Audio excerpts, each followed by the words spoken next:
Hello दोस्तों, आज हम लोग एक नया सा टॉपिक पढ़ेंगे, प्रकाश का परावर्तन, जिसको हम लोग कहेंगे रिफ्रैक्शन ऑफ लाइट। इससे पहले हम लोग पढ़े थे प्रकाश का परावर्तन। ये क्या है? प्रकाश का अपवर्तन। ठीक है, तो ये है अपवर्तन, जिसको हम लोग बोलते हैं रिफ्रैक्शन ऑफ लाइट। इससे पहले हम लोग पढ़ रहे थे प्रकाश का परावर्तन।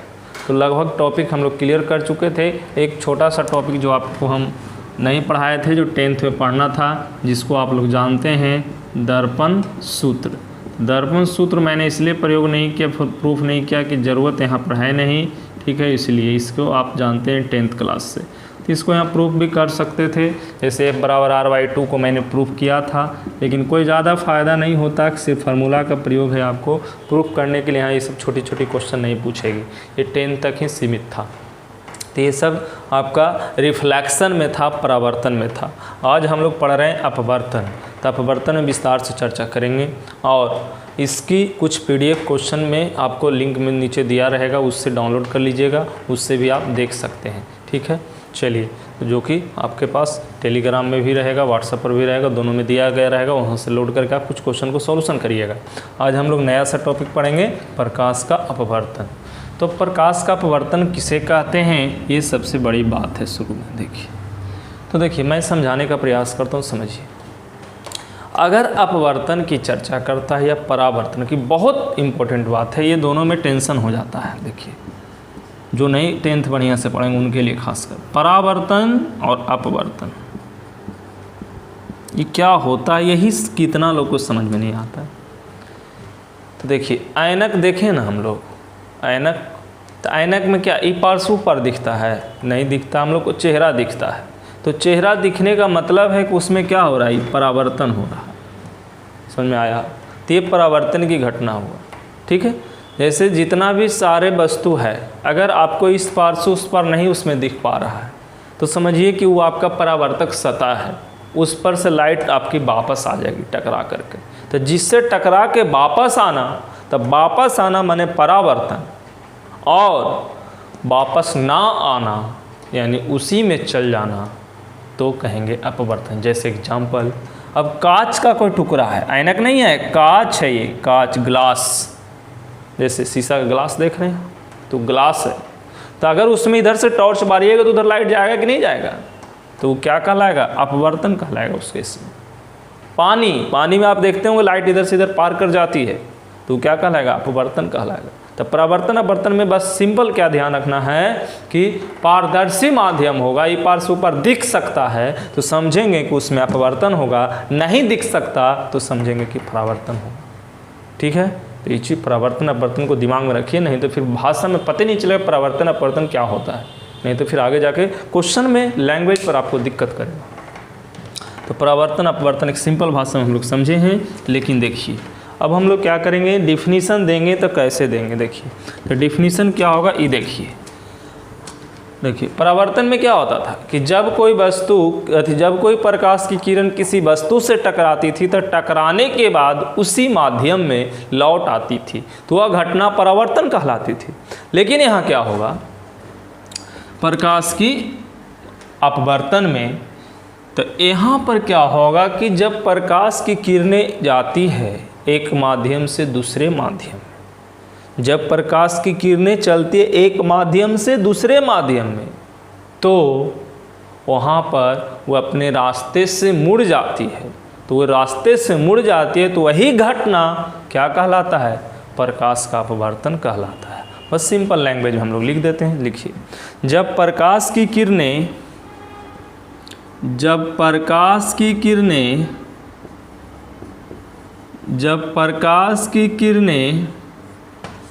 एक माध्यम से,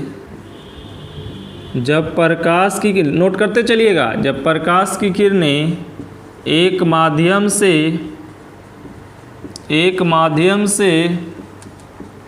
दूसरे माध्यम में, एक माध्यम से दूसरे माध्यम में जाती है, ध्यान दीजिए, जब प्रकाश की किरणें एक माध्यम से दूसरे माध्यम में जाती है, तो अपने रास्ते से अपने रास्ते से मुड़ जाती है, अपने रास्ते से मुड़ जाती है। ध्यान दीजिए, जब प्रकाश की किरणें एक माध्यम से दूसरे माध्यम में जाती है तो अपने रास्ते से मुड़ जाती है। ठीक है, इस घटना को मुड़ जाती है, इस घटना को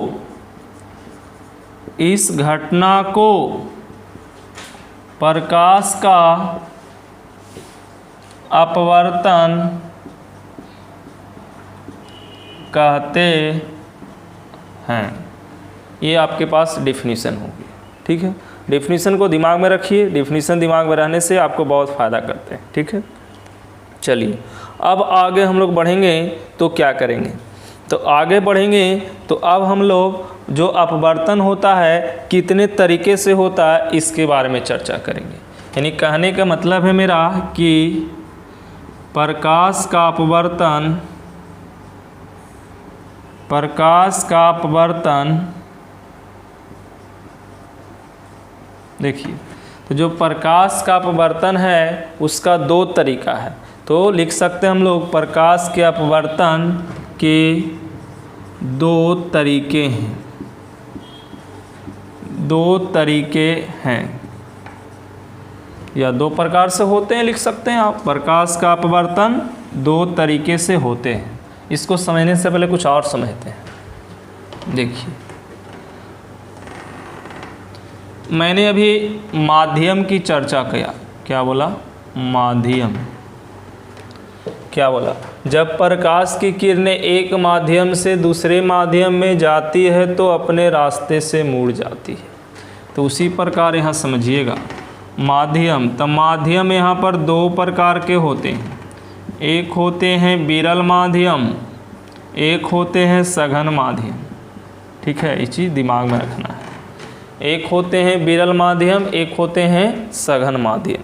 तब विरल माध्यम किसे कहते हैं, सघन माध्यम किसे कहते हैं, ये चीज़ दिमाग में रखना पड़ेगा आपको।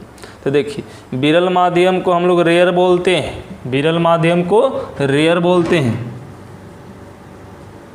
और सघन माध्यम को डेंसर बोलते हैं।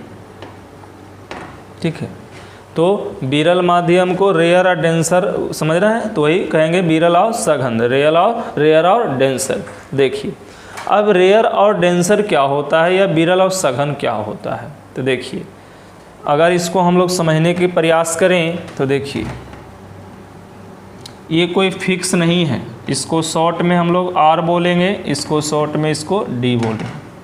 देखिए, आप एक पढ़े हैं 10th में हम लोग अपवर्तनांक, तो वही यहाँ पर कहा जाता है कि जिस माध्यम का अपवर्तनांक यानी म्यू कम होगा उसे विरल माध्यम कहा जाएगा, उसे विरल माध्यम कहा जाता है। ठीक है, इसमें क्या होगा, जिस माध्यम का अपवर्तनांक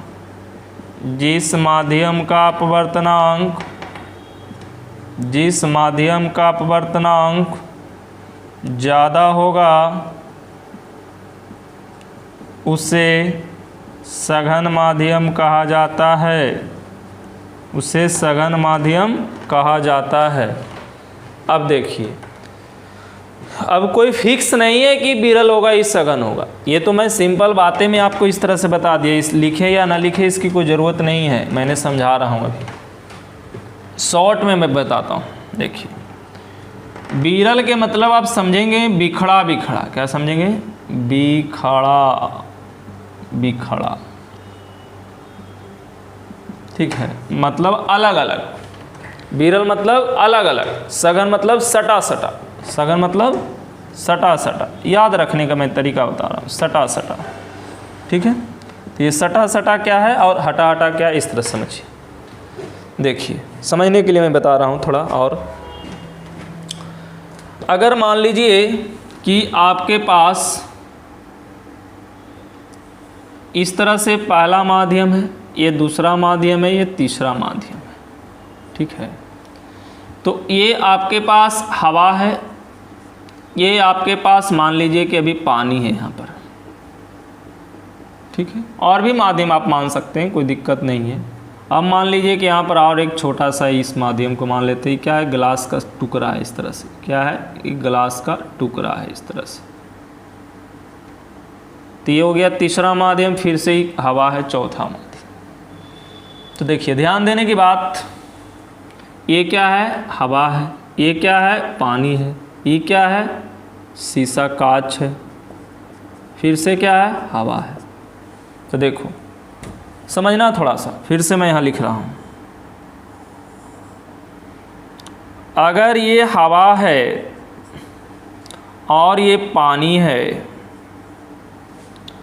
तो ये कहलाएगा और ये कहलाएगा, क्या पता है। तो देखिए जब भी चर्चा हो इस तरह से हवा पानी, तो हवा पानी में आपकी प्रकाश की किरणें हवा में आसानी से जाती है, पानी में मुश्किल होती है। तो मुश्किल होने का मतलब पानी सटा सटा सा है, हवा हटा हटा सा है। यानी इसका ऐसे भी देखिए रिफ्रैक्टिव इंडेक्स देखिएगा आप, अपवर्तनांक जिसको कहते हैं, तो एयर का होता 1, ग्लास का होता 1.5, वाटर का जो होता है 1.33 होता है। ये क्या होता है, अपवर्तनांक, क्या, अपवर्तनांक।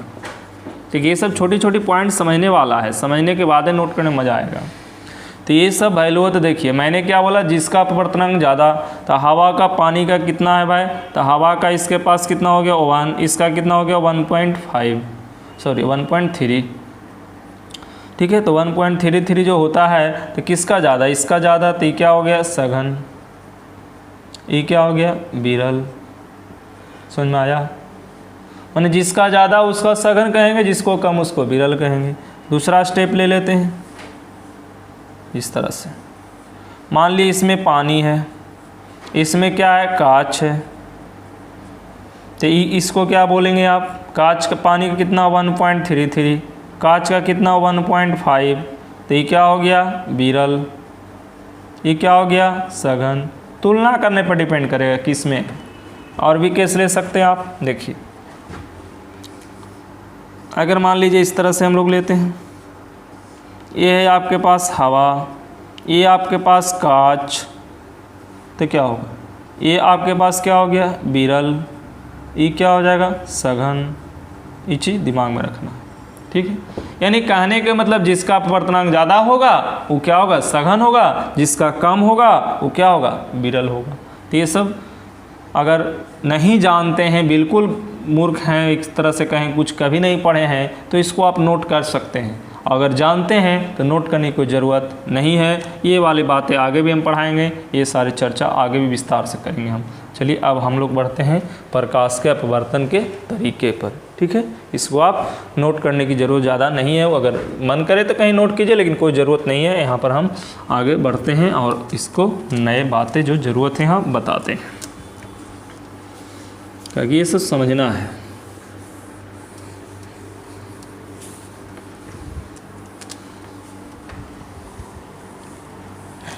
देखिए अब क्या पढ़ेंगे हम लोग, मैंने यहाँ लिखा है प्रकाश के अपवर्तन के 2 तरीके हैं। तब प्रकाश के जब अपवर्तन के 2 तरीके हैं, तो तरीका भले बताओ भाई कि कौन कौन तरीका है। देखिए तरीका नंबर 1, तरीका नंबर 1 क्या है कि देखिए प्रकाश के अब जो किरणें हैं एक माध्यम से दूसरे माध्यम में जाता है, तो लिख सकते हैं जब प्रकाश की किरणें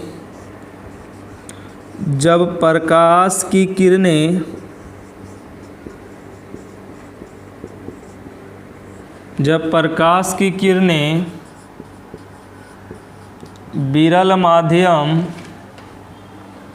से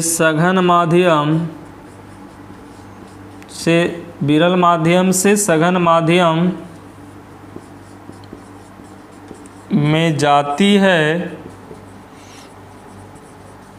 तो अभिलंब से क्या सघन माध्यम में जाती है तो अभिलंब की ओर मुड़ जाती है, ठीक है। एक तरीका ये हुआ। दूसरा तरीका, जब प्रकाश की किरणें देखिए यहाँ विरल माध्यम से जा रहा था, अब सघन लिखते हैं। जब प्रकाश की किरणें सघन माध्यम से विरल माध्यम में जाती है तो अभिलंब से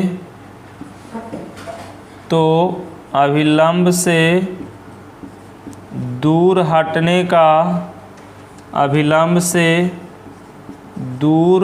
हटने का प्रयास करती है, या अभिलंब से दूर जाती है, अभिलंब से दूर हो जाती है, डायरेक्ट लिखो तो अभिलंब से दूर हो जाती है, सिंपल भाषा में। देखिए क्या है फंडा इसका। देखिए मान लीजिए कि इस तरह से एक परावर्तक सतह है, अपवर्तक सतह है, ये माध्यम नंबर 1 है, ये माध्यम नंबर 2 है, ठीक है। तो आप पर डिपेंड करता है किसको क्या मानते हैं आप, ठीक है। तो मान लीजिए एक अपना हिसाब से कि ये आपका जो पहला माध्यम है ये क्या है, सघन है, क्या है, सघन है, ये क्या है, विरल माध्यम है, ठीक है। तो मैंने क्या बोला है, विरल माध्यम से सघन माध्यम में जाती है। तो मान लीजिए कि ये तो आपके पास विरल माध्यम है, तो ये विरल माध्यम से जा रहा है किस में, सघन माध्यम में। तो देखिए ये जहाँ पर टकराएगा यहाँ पर एक लंब खींचिए इस तरह से, तो ये लंब जो डालेंगे क्या कहलाएगा, अभिलंब कहलाएगा। तो ई वाला जो कोण बनता है आपतन कोण बनेगा ना, आपतित किरण है ना, ये आपतित किरण, तो ये आपतन कोण बनेगा आई। ये कैसा कोण बनेगा, आपतन कोण बनेगा आई, ठीक है। अब क्या होगा, सघन माध्यम में जा रहा है, ध्यान दीजिएगा। तो सघन माध्यम में जा रहा है तो नियम के अनुसार क्या है इसको, कि जाने का विचार है इसको किधर, इस तरह से, लेकिन इधर ना जा कर के ये यहाँ से अभिलंब की ओर इस तरह से सट जाता है। तो ये अभिलंब की ओर सटने का मतलब इधर आ गया, तो इसको हम लोग क्या बोलेंगे, आर बोलेंगे, ठीक है। तो ये क्या कहलाएगा, अपवर्तन कहलाएगा, क्योंकि विरल से सघन गया तो सट गया। अगर ये नहीं समझ में आया, एक और फिगर हम देते हैं यहीं पर, देखिए थोड़ा समझिएगा। अब सघन ऊपर है, विरल नीचे है। अब विरल ऊपर मान लेते हैं, सघन नीचे मान लेते हैं, ध्यान देना है। तो देखिए अब विरल से सघन तो ये होगा, विरल से इस तरह से आएगा। तो इसका नियम के दौरान क्या करिएगा आप, नियम क्या है कि आगे बढ़ना चाहिए, इसको सीधा आना चाहिए ना। इसको नियम क्या है कि आने का मतलब है कि इसको इधर आना चाहिए, लेकिन ये क्या होगा, अगर इसको यहाँ लंब डालिए तो आप, तो देखिए ये इधर नहीं जा पाएगा। क्यों नहीं जा पाएगा, जो समझिए, क्योंकि ये आ रहा है यहाँ से यहाँ, तो ये क्या है, विरल से सघन गया, तो ये क्या हो जाता है, इस तरह से हो जाता है, मुड़ जाता है। तो ये हो गया इसकी आर, आई क्या हो गया, आई। फिर से समझिएगा, समझने के प्रयास कीजिए। यहाँ पर क्या है, जब प्रकाश की किरणें विरल माध्यम से सघन माध्यम में जाती है तो अभिलंब की ओर मुड़ जाती है। देखिए विरल से सघन गया, इधर से इधर गया तो अभिलंब की ओर मुड़ गया, ठीक है। उसी तरह ये विरल से सघन किया तो क्या है, सघन है ना, तो अभिलंब इधर, ये क्या है, अभिलंब है ना, ये क्या है, ये अभिलंब है, अभिलंब है, ये भी क्या है यहाँ पर, ये अभिलंब है। तो अभिलंब की ओर मुड़ गया कि नहीं, देखिए इधर मुड़ गया, जाना चाहिए था इधर, इसको रियल में जाना किधर चाहिए था, इधर, इसको रियल में किधर जाना चाहिए था, इधर, लेकिन ये मुड़ गया किधर, इधर की ओर। तो ये क्या कहलाता है, एक घटना कहलाता है कि जब विरल से सघन में जाता है तो अभिलंब की ओर मुड़ जाता है। ये चीज़ दिमाग में रखना, क्वेश्चन ऑब्जेक्टिव में आते हैं। अभी क्या है, जब प्रकाश की किरणें सघन माध्यम से विरल माध्यम में जाती हो तो अभिलंब से दूर जाती है। देखिए इसका भी मैंने फिगर बनाने का प्रयास करता हूँ। 21 माध्यम से सघन माध्यम से विरल में जा रहा है भाई, देखो। तो मान लो कि आपके पास विरल माध्यम है, ये आपके पास क्या है, सघन माध्यम है। तो सघन से विरल गया है, तो मान लो कि इस तरह से गया, अपने हिसाब से मान लो जैसे भी जा रहा है, देखो। तो मान लो कि इस तरह से ही प्रकाश की किरणें टकराया है। तो नियम क्या है कि ई जब आ रहा है तो ऐसे आएगा, ऐसे ऐसे आएगा। लेकिन यहाँ अगर लंब डाल के देखते हैं हम लोग, देखिए, तो देखिए मैंने क्या बोला, विरल मतलब बिखरा बिखरा, वो बिखरेगा। तो जैसे देखिए सघन से विरल गया तो इधर थोड़े जाएगा, ई और इस तरह से बिखर जाता है ऐसे। तो ई हो गया क्या, आपतन कोण आई जाना चाहिए था इधर, लेकिन ये चला गया और इधर तो आर हो गया। ठीक है, इसी का दूसरा फिगर भी आप बना सकते हैं इस तरह से, कोई ज़रूरी नहीं है दोनों सेम ही फिगर, एक फिगर से भी काम चल जाएगा आपका। अब मान लेते हैं सघन ऊपर है और विरल नीचे है। तो देखिए ये आपके पास आ रहा है, तो ये आ रहा है तो नियम क्या कहता है इसको भाई कि इस तरह से चलना, नियम यही ना कहता है इधर से चलो। लेकिन अगर यहाँ से नॉर्मल डाल दिया जाए तो इधर ना जाकर के और बिखर जाता है, इधर चला जाता है। तो ये क्या हो गया, आपतन कोण, ये क्या हो गया, अपवर्तन कोण आर। ठीक है, तो ये चीज़ दिमाग में रखना है कि आपतन कोण कौन है, अपवर्तन कोण कौन है। तो यही आपके पास प्रकाश का अपवर्तन का दो तरीका है, एक तरीका कि विरल से सघन में जाएगा, एक तरीका कि सघन से विरल में जाएगा। तो इसमें से दो फिगर को जरूर नहीं, एक फिगर भी आप बना सकते हैं, इच्छा है तो दोनों भी बना सकते हैं। तो इसको आप पहले कंप्लीट नोट कीजिए। ठीक है,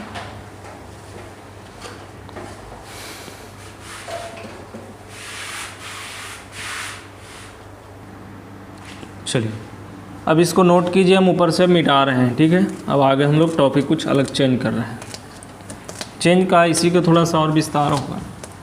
अब देखिए आप पूरा कॉपी में लिखते चलिए, नहीं तो फिर आपको आगे जाके परेशानी होगा। अगर लिख नहीं पाते हैं तो वीडियो को रोक करके लिख लीजिए। ठीक है, क्योंकि लिख लीजिएगा टेंशन ख़त्म रहेगा आपके साथ। जो भी पूरा वीडियो देखते हैं नीचे कमेंट कर दीजिए, नहीं तो पता नहीं चलता है कि कौन पूरा वीडियो देखते हैं कौन नहीं देखते हैं। पूरा कंप्लीट देखने के बाद कमेंट कर दीजिए कि हम पूरा वीडियो देख लेते हैं सर। और जो भी परेशानी आता है उसको भी आप कमेंट कर सकते हैं, कोई दिक्कत नहीं है। देखिए अब क्या हम लोग पढ़ेंगे, अब कोई पूछ देता है भाई कि अपवर्तन क्यों होता है, किस लिए होता है और कौन करा देता है, अपवर्तन क्यों मुड़ जाता है, ऐसे ऐसा क्या बात है भाई। तो क्वेश्चन ये उठता है बाजी भाई कि उठना ही चाहिए।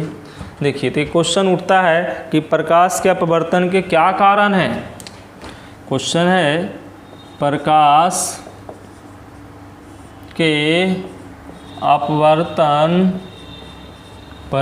के अपवर्तन के क्या कारण है। ठीक है, मैंने कहने का मतलब है कि प्रकाश का जो अपवर्तन है उसका कारण क्या है।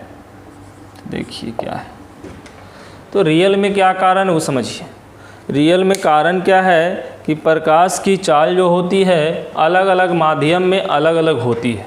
तो जब अलग अलग माध्यम में अलग अलग होगी तो फिर ऑटोमेटिक है कि उसकी स्पीड कमेगी, तो फिर ऑटोमेटिक है कि वो जानेगा उधर तो चली जाएगी इधर।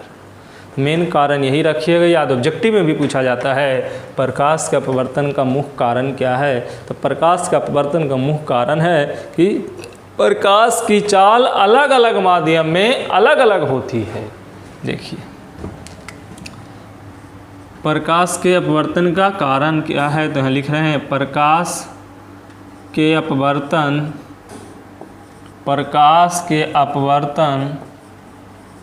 के मुख्य कारण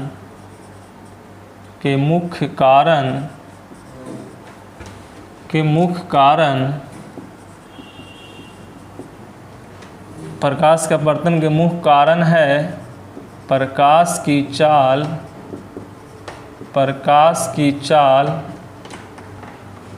सभी माध्यम में अलग अलग होती है। सभी माध्यम में अलग अलग होती है। ठीक है, प्रकाश के अपवर्तन के मुख्य कारण है प्रकाश की चाल सभी माध्यम में अलग अलग होती है। देखिए तो सभी माध्यम में अलग अलग होती है, यही कारण है मुख्य कारण। अब देखिए अब क्या होता है, जैसे हम लोग लिख देते हैं दो को याद रखने के लिए, जैसे प्रकाश की चाल निर्वात में, या इसी को हवा भी लिख सकते हैं आप, प्रकाश की चाल निर्वात में 3 गुना 10 के पावर 8 मीटर प्रति सेकंड होता है।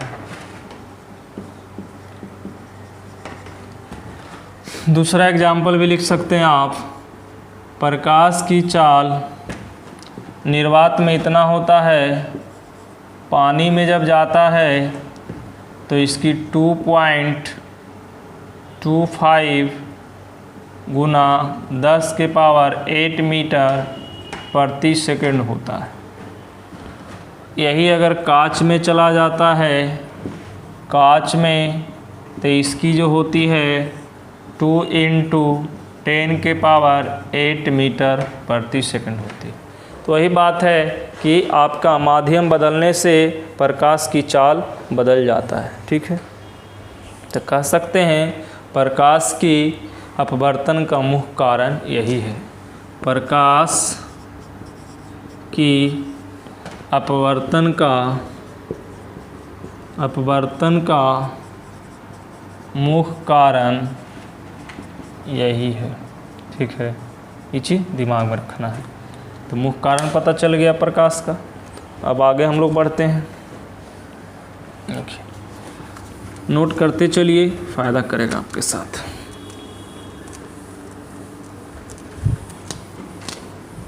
क्योंकि यही सब आपके आगे जा कर के बहुत लचीला हो जाता है, समझ में नहीं आता, फिसल जाता दिमाग से। अब यहीं से आपका रियल में समझिए 12th का पोर्शन शुरू हो जाएगा, क्योंकि सब 10th में आप पढ़े हैं, इसके एप्लीकेशन यहाँ ज़रूरत पड़ते हैं। क्योंकि रे ऑप्टिक्स तो 10th में था ही। देखिए अब हम लोग क्या पढ़ेंगे, अब हम लोग पढ़ेंगे प्रकाश के अपवर्तन के नियम। क्या पढ़ेंगे? प्रकाश के अपवर्तन के नियम। तो वो क्या होते हैं उसके बारे में चर्चा करेंगे। देखिए, तो प्रकाश के अपवर्तन के नियम, जैसे हम लोग प्रकाश के परावर्तन के नियम पढ़े थे। देखिए, इसको हटा दे क्या? देखिए, वीडियो को रोक करके लिख लीजिएगा, नहीं लिखे होंगे तो, क्योंकि देखिए, क्योंकि अपवर्तन का नियम ही तो मेन होता है।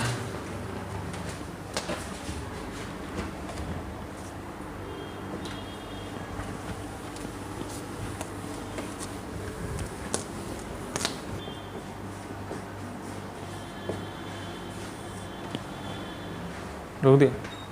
चलिए अब पढ़ते हैं कि प्रकाश का अपवर्तन का नियम क्या होता है। तो याद होगा कि प्रकाश के जब परावर्तन के नियम पढ़े थे तो उसमें 2 नियम पढ़े थे। तो उसी तरह से प्रकाश के अपवर्तन का भी 2 नियम होते हैं। स्टार करके हम लोग लिख सकते हैं प्रकाश के अपवर्तन का नियम, यानी इसका भी 2 नियम होते हैं।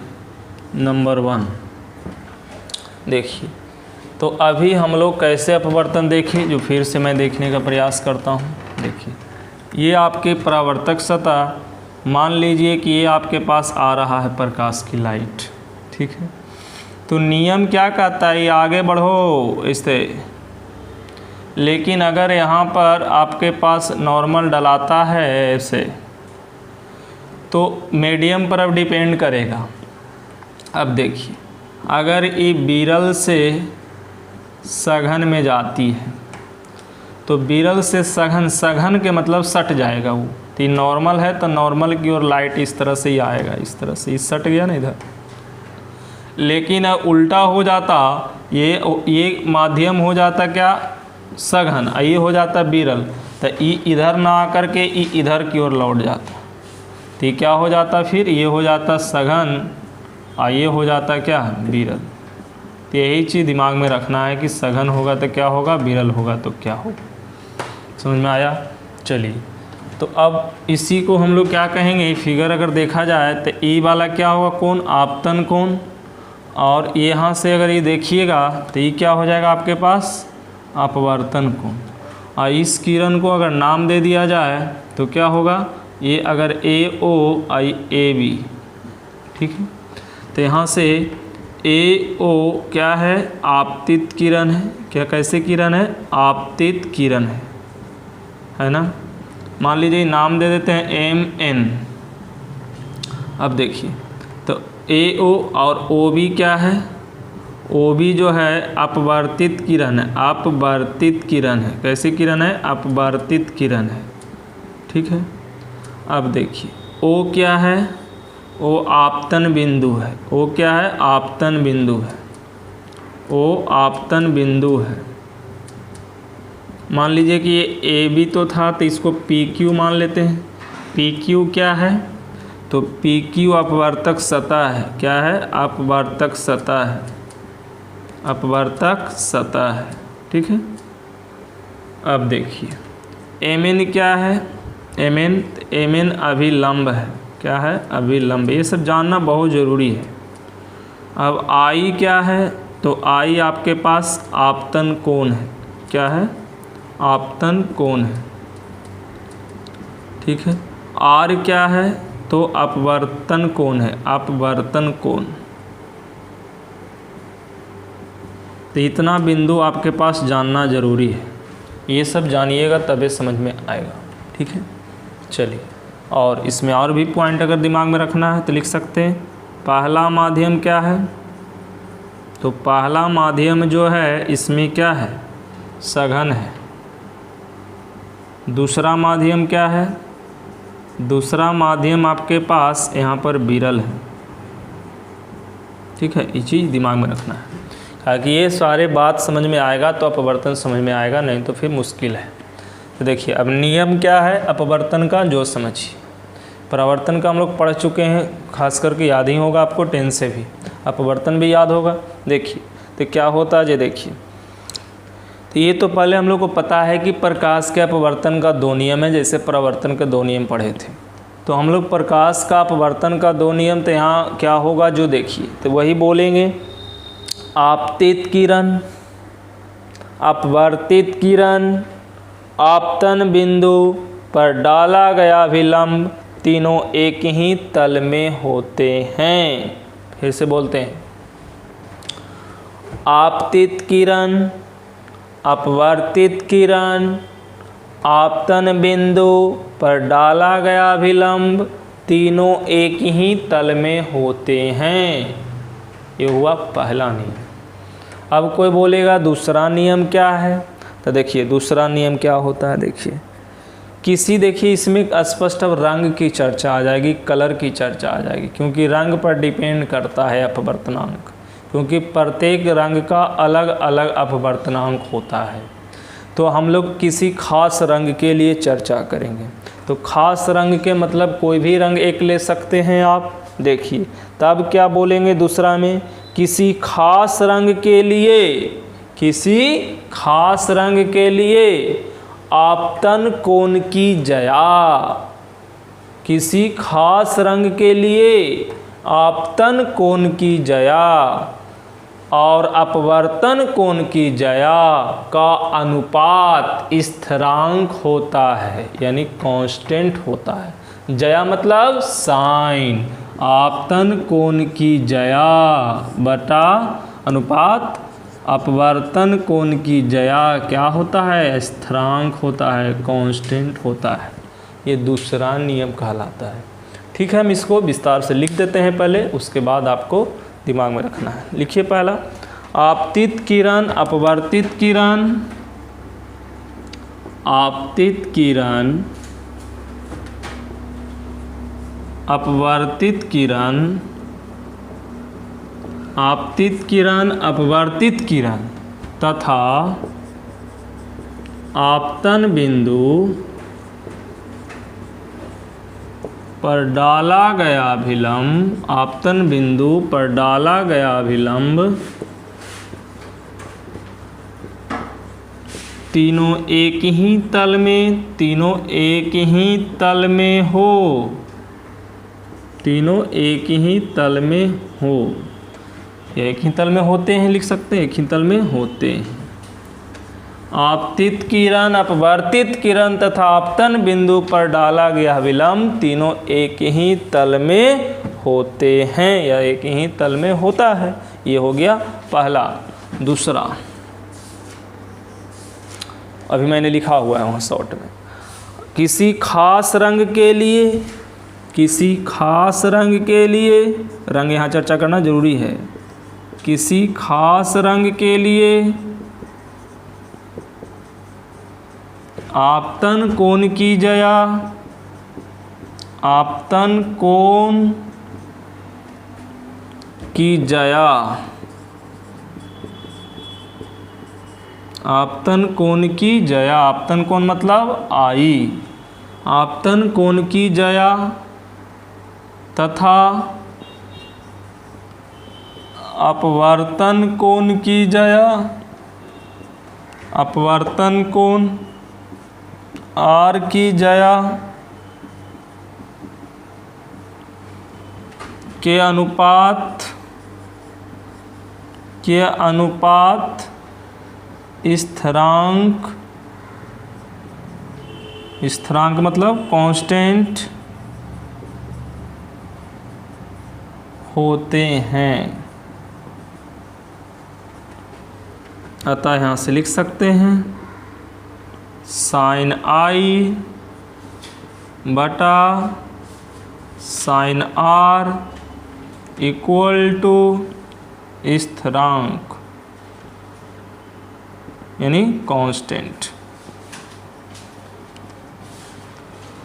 देखिए तो साइन आई बटा यहाँ क्या हो गया साइन आर, तो स्थिरांक को अचर भी कहीं कहीं देगा, अचर जैसे ये है ना अचर होते हैं ऐसे भी लिख सकते हैं, अचर थोड़ा समझते होंगे ज़्यादा, स्थिरांक नहीं समझते अचर भी लिख सकते हैं जिसको हम लोग कांस्टेंट ही बोलते हैं। तो क्या होता है साइन आई बटा साइन आर के अनुपात यहाँ क्या हो गया अचर हो गया। तो अचर तो देखिए यहाँ जो अचर है म्यू को कहा जाता है, यहाँ अचर यानी कांस्टेंट म्यू होता है, क्या होता है म्यू होता है। इसे मतलब म्यू को, म्यू माने क्या अचर है, म्यू माने अचर, अचर को अपवर्तनांक कहते हैं, अपवर्तनांक, अपवर्तनांक कहते हैं। समझ में आया। अतः यहाँ से लिख सकते हैं क्या साइन आई बटा sine r equal to mu. ठीक है, तो ये आपके पास प्रकाश के अपवर्तन के क्या हो गया नियम हो गया, साइन आई बटा साइन आर। दूसरी भाषा में इसे स्नेल का नियम भी कहा जाता है, इसे स्नेल